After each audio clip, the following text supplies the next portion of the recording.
Hello and welcome back to the Jessica Pinelli podcast. As I press record, I realize that I haven't done an angel card pull in so long, and I'm not going to do one this episode, but I'm going to tell you why.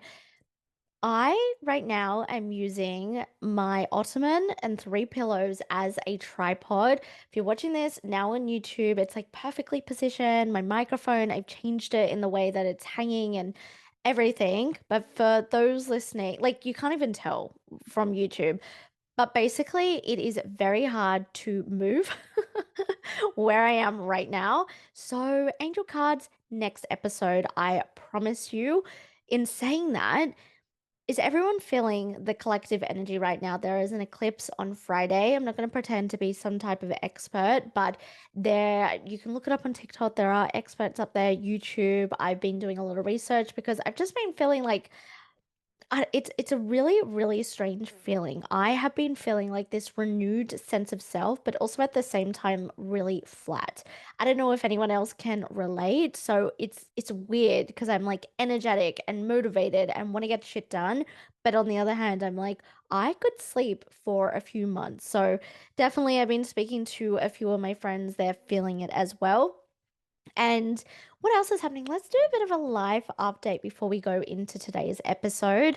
It is October 11th, and what have I been up to? Not a whole lot. Actually, that's a lie.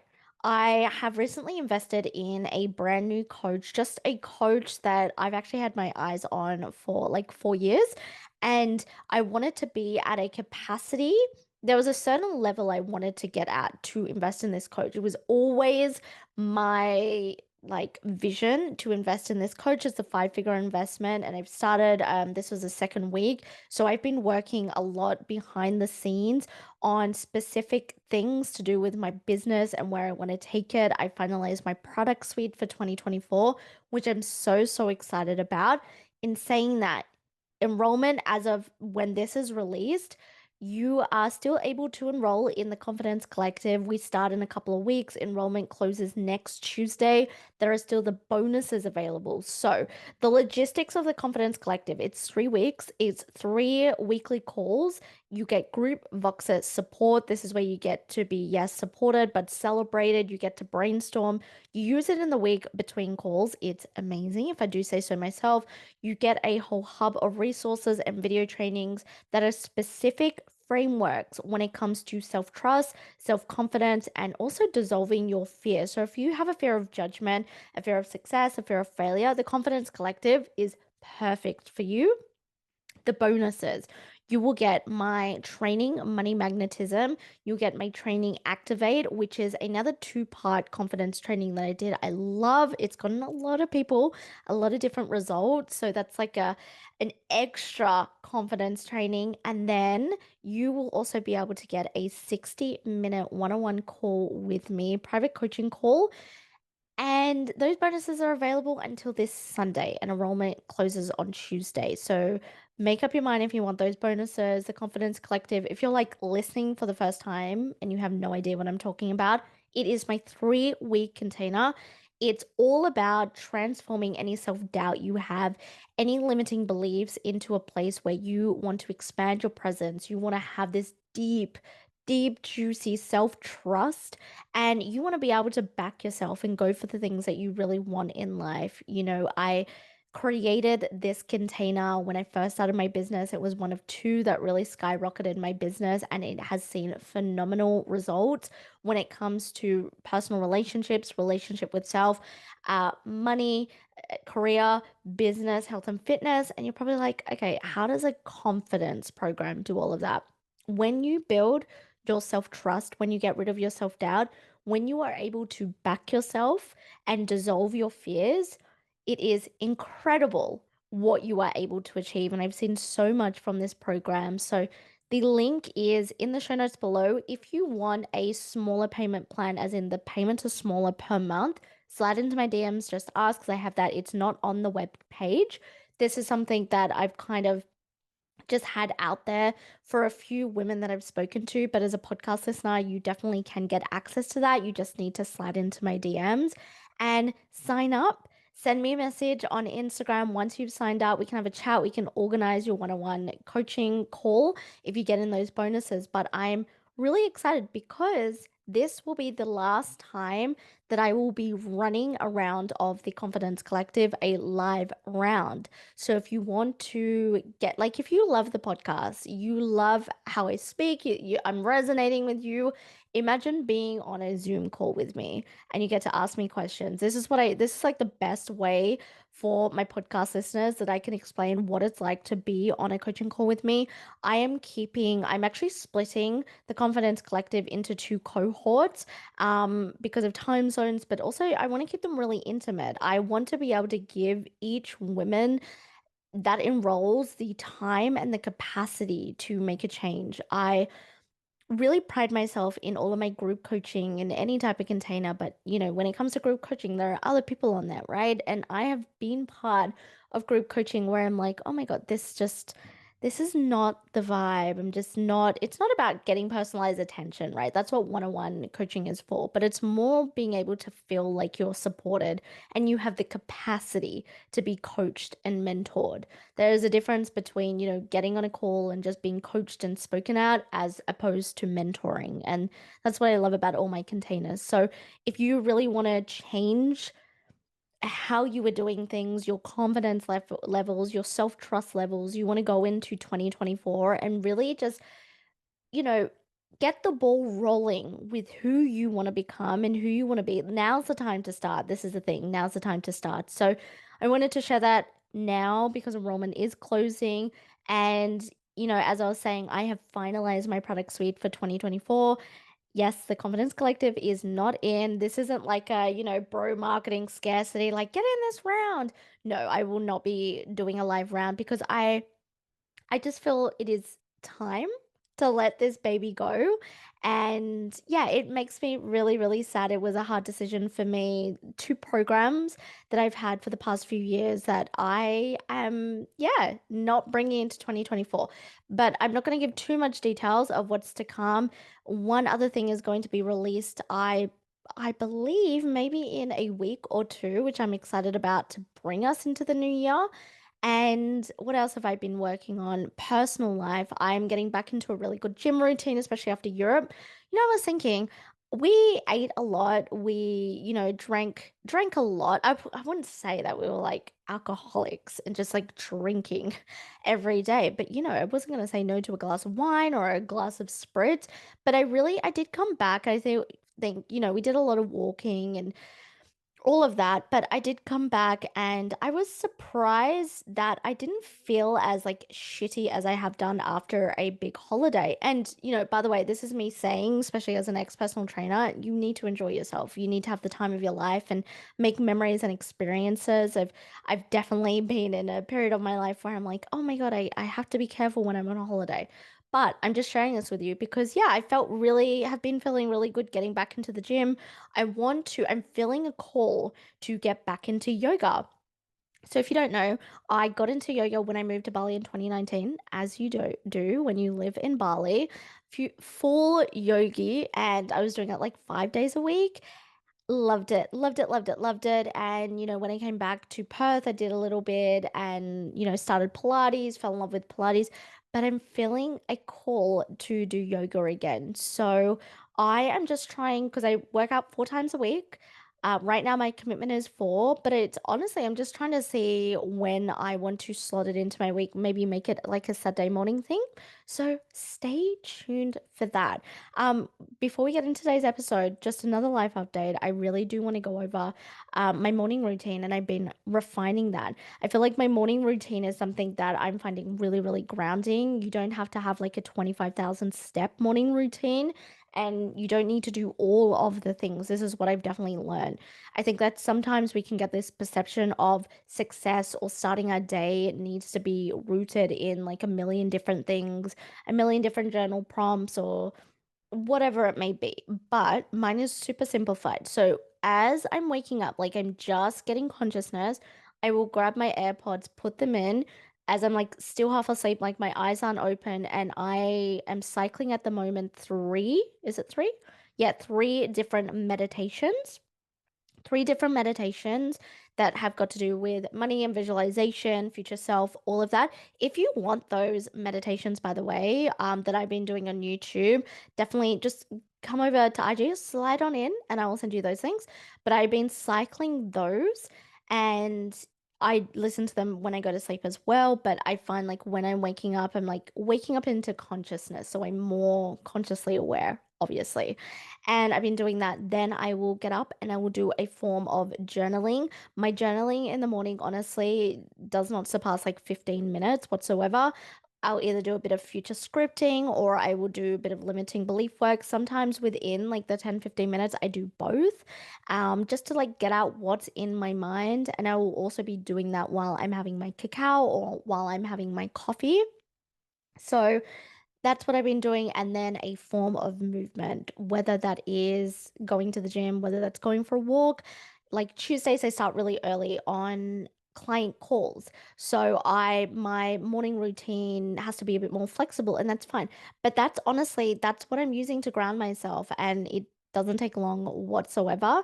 So this is just a reminder that I do believe in some form of morning routine to ground yourself, to regulate yourself, to set yourself up for success. But I also have now learned over the years it doesn't need to be 25 steps. You don't need to do everything. And some days I'm like, I don't journal, instead I will EFT tap or I will journal and EFT tap. I think like grounding yourself and building this self-trust, build your intuition so then you can quite literally ask yourself, what do I need in this morning?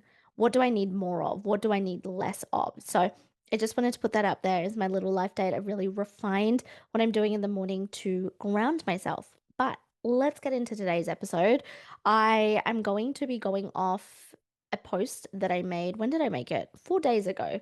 And it's lessons from a recovering self-saboteur. So you can go to my Instagram, you can find this, just scroll and you will see it. But it's how many did I put here? 6 lessons that I've learned from self-sabotaging over the years. And as I was thinking about what I wanted to record for the podcast, I wasn't even on my phone or anything. I wasn't on my Instagram. And my mind just said, talk about this. And when I wrote this post, I was really proud because I think that I've put really like so concisely the lessons that I've learned, the lessons that I share with all of my clients and all of my containers. And also, on that is like how to work through that. So I want to go through them today. I want to kind of like just dive a little bit deeper. And if you resonate with any of these, I would highly, highly recommend coming into the Confidence Collective or coming into one of my one-on-one containers. Also, congratulating all the women that have come into TCC and Voxer and starting Voxer in 2024. I'm so excited. But let's get into it. So, number one is when I self sabotage, I'm not actually avoiding a threat or something dangerous. I'm unconsciously trying to control the outcome of the unknown. So, when we self sabotage, right, and classic self-sabotage habits is like can't speak, procrastination, binge drinking, binge eating, emotionally spending, having a meltdown, not being able to regulate, being very self-critical, these types of things, like avoidant behaviors, right? Oh, I clicked off it. It's your body is trying to regulate because it thinks when you are trying to do something that it's not used to doing or it's brand new, it believes that it's a threat. It believes that it's dangerous. You have to go back to caveman times and think about like what's embedded in our DNA, like the fight or flight and like our nervous system is like looking for a tiger. And you think back to caveman times, like looking for a tiger, you start to freak the fuck out. So you do whatever you can to avoid it, right? So very similar to what's happening inside our body. And so one of the lessons that I learned is something isn't actually dangerous. When I'm trying to complete a goal for my business, when I'm trying to start a new project, when I'm trying to begin a new routine or new ritual, I need to remind myself that I am doing like I'm procrastinating, I'm not starting up, I'm making up excuses, I'm saying I'm tired, I'm busy, I don't have time or money or whatever, because my body unconsciously believes it's a threat or unconsciously believes it's dangerous. And it's really me unconsciously trying to control the outcome of the unknown because our nervous system, our body does not like the unknown.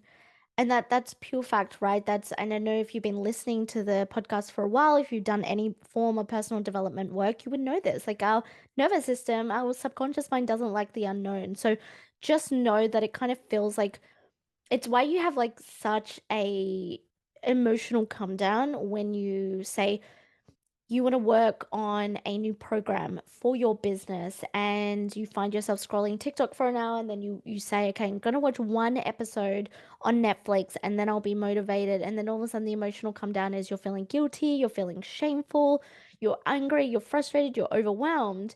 And that's because you're starting to realize like, oh, okay, I'm really angry at myself or I'm shaming myself because I wanted to do the thing. And now I'm sharing with you this lesson is like just understand your body doesn't want to do something new. You need to prime it. Repetition is key. One of my, and I've said this many times, I share this with all of my clients. One of my favorite affirmations I use every single day is I am safe. And you can extend that and say like I am safe too, dot dot dot, whatever that is. And it's something that has just really helped prime me and really help calm my nervous system down and find inner peace. Number two, I don't have to wait for something to be perfect before I can begin it or finish it. This is coming from someone who is such was such a big perfectionist. Admittedly, sometimes I see it coming through in the work that I do, but I've really, and I've said this many, many times since 2018 when the podcast started, I created, 1% of messy inspired action for this reason. It is so much better to just take messy inspired action in the moment rather than waiting for it to be absolutely perfect or to finish something and say, okay, it's finally perfect. I recently did an episode on perfectionism. So if you haven't yet listened to it, definitely go and listen to it after this one. But perfectionism doesn't exist, right? It's a coping mechanism. It's our body trying to regulate again. It's all these lessons about self-sabotage. It is a form of self-sabotage because something's brand new. But like I will always say to you, take messy inspired action 1% every single day. And I'm going to share an analogy that I've been sharing for the longest time, but I have not shared in a while on the podcast. I like to say it's like if you were writing a novel and you get to Monday and maybe you've had a really bad weekend and you think this is the day that I was going to start my novel. Now, if you're getting in your head, it's like I've had a bad weekend or I'm tired or I don't have time today or I'm not feeling creative, that will flow into the next day and the next day and the next day, right? And then it will get to the next Monday. And you say to yourself, why, I wish I just started. Like I'm furious, I'm frustrated, I'm all of the above. I'm overwhelmed because I haven't started this. Now, messy inspired action just suggests is okay, get to the Monday. Maybe you've had a bad weekend. Maybe you're feeling shitty. Maybe you're not feeling creative. Just write one sentence. And then the next day, and then the next day. All you need to do, 1%, one sentence. And so we get to the end of the week, the 7 days, we've got seven sentences. We've got our introduction for this novel. And that is so much better. And yeah, of course, it's going to be messy. It might need a lot of refining and a lot of editing, but you have started. And so in the coming Monday, you have got something to work off. And I give that analogy, and I created this years ago because I think it's such a great way to look at messy inspired action is like just start somewhere and perfect it along the way. I said on my group coaching a few weeks ago, I went through my Canva from when I first started, like what even I think before I started my business, and I was just like creating free stuff and whatever, creating a brand and website and all of that. And oh my God, my graphics and the things that I was like, oh my God, this is so good. Like it looks so good. And now I look back and I'm like, wow, that's fucking terrible. But imagine if I just kept waiting for something to be perfect. Imagine I would never have put anything else. So you don't have to wait. In fact, don't wait. Listen to the podcast episode that I did on perfectionism. That's going to go into it a lot deeper, but perfectionism doesn't exist. Number three, oh my God, my favorite, failure equals feedback. And that's a beautiful opportunity for personal growth and expanding beyond my current capabilities. I always say, to any women, client, friends, anyone in my DMs, if you have a fear of failure, flip it on its head and instead be productive about it. Because every single time that you fail, you are learning something. It is giving you feedback to become better, to do things in a better way. And I think that is what is going to help you expand your capabilities. Yes, we love success. I fucking love success. Success? Can't speak. I fucking love success. I It sounded like sex. I love success. Oh my goodness, guys, I can't speak. I love success and I love sex. Might need to bleep that out for YouTube. I do. I love both of those things. But yes, I fucking love success, but it doesn't teach you as much as failure does. It doesn't. I have failed so much and I have been so successful in so many ways.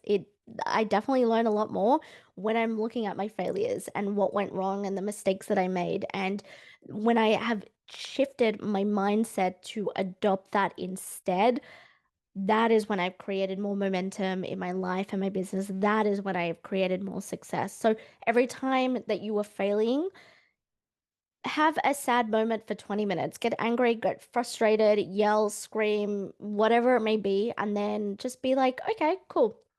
What can I learn from this? What's the biggest feedback I can give myself? What's the reflection piece? If you are getting mentored, like ask your coach, ask your mentor in any capacity, whether it's personal development, business, fitness, like money, whatever it may be, ask for feedback. I think that this is an extension of this point, is being able to ask for feedback and being really reflective of what you are currently doing. Number four, procrastination provides a fleeting dopamine rush that may seem like progress, but ultimately leads to frustration, disappointment, and overwhelm. So, slightly touch on this in number one, but remember that when you procrastinate, it kind of feels like you're doing something. It gives you a dopamine rush. And when we get a dopamine rush, what happens? We start to feel really, really good. And that's why, like I said, we go into the emotional come down because we're feeling good. And then all of a sudden we realize it's like, it's been 7 hours I've been scrolling on TikTok and haven't started that work project, or, I haven't gone to the gym or whatever. And then we start to progressively feel shitter about ourselves. And so just remember, when you are procrastinating, it is something that is trying to regulate your body because it doesn't like whatever you're going to do because it's going to bring you a brand new result. Remember, when something is brand new in your body, your subconscious mind, your nervous system, it doesn't like it. That's why procrastination can become such a big problem. I like to, and I tell my clients this, I like to become very consciously aware of when I'm procrastinating. So if I am on my phone scrolling on TikTok and I have something to do, I will quite literally have a conversation with myself. And I'll be like, Jess, what are you doing? Why are you scrolling? What's happening? What are you avoiding right now? And having these open, honest conversations build self-trust, and this is something that I speak about inside of the Confidence Collective, is when you are having these conversations with yourself, when you're able to be reflective to yourself, then you learn more about yourself. You are able to actually progress instead of repeating the exact same cycles of procrastination, of self-sabotage. Number five, when I regulate my emotions and learn how to meet my own needs, I am able to create more stability and peace in my life.